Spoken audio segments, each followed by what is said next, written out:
Hi everyone, in this video, I will show you how to fix Marvel Rivals Directx error.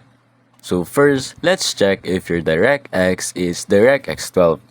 Simply click on Windows R, then search on DXDIAG or DXDIAG and click on enter.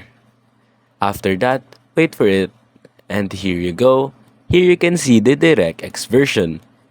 Mine says Directx 12, so I have Directx 12. If yours is 11, simply update it to Directx 12 and it will fix your problem.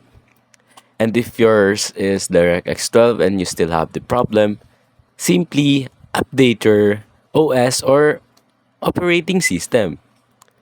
Simply go to download Windows 10 right here. Windows 10 Update 2022 Update version 22H2. Click on Update now, wait for it to be updated, and that's basically it.